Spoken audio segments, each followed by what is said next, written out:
we're going to conclude our Unit 3 on supply and demand just by covering a summary of the main topics and repeating some of the main ideas.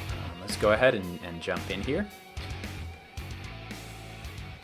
So the main terms that we emphasized in this lecture that I want you to walk away with is knowing that the market is referring to these groups and sellers in a particular product or service at a particular time and with a particular place.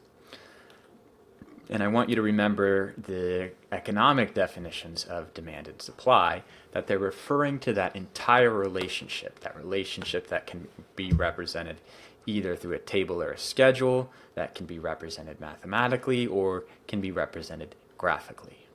We also covered a bunch of the ways that this relationship shifts, that the graph shifts.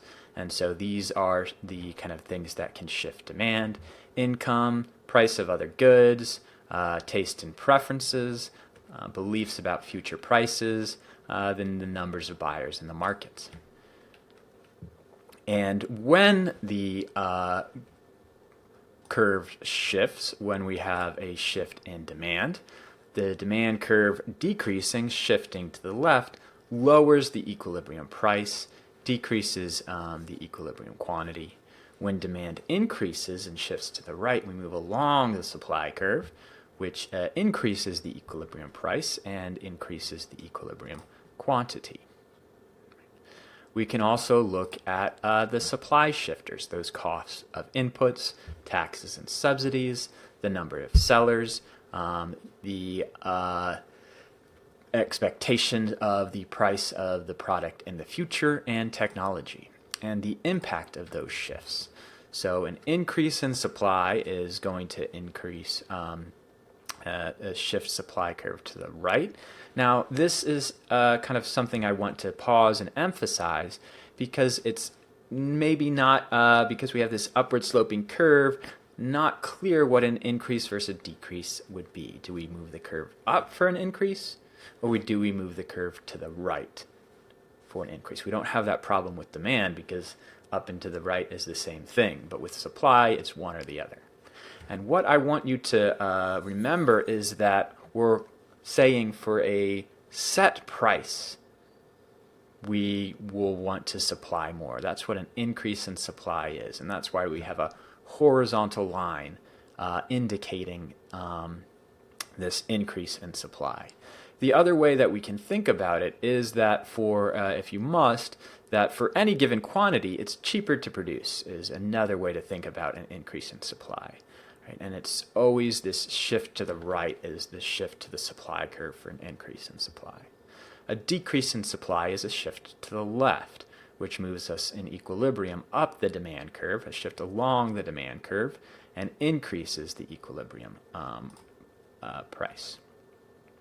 We can also think about, well, sometimes a lot is happening.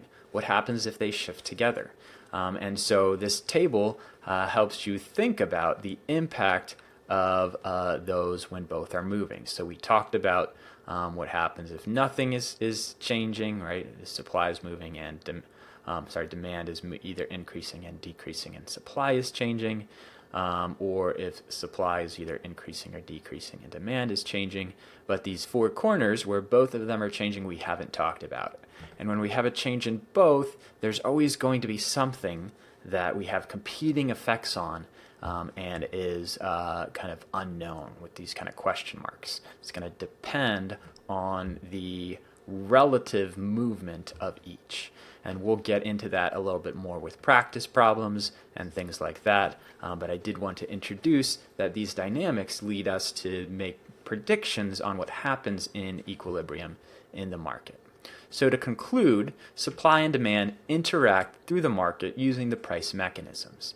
In competitive free markets, prices are able to adjust. And these prices are conduits of information. Market prices are one way to allocate resources, and supply and demand play a huge role in determining those prices. In an equilibrium, markets clear, right?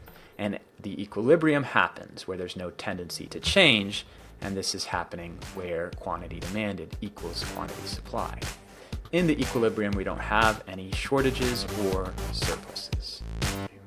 So that is our unit on supply and demand. Next up, we'll be doing deeper dives into demand and supply. We'll also be talking about elasticity, and I hope you catch on those videos as well. Email me if you have questions, and take care. Bye.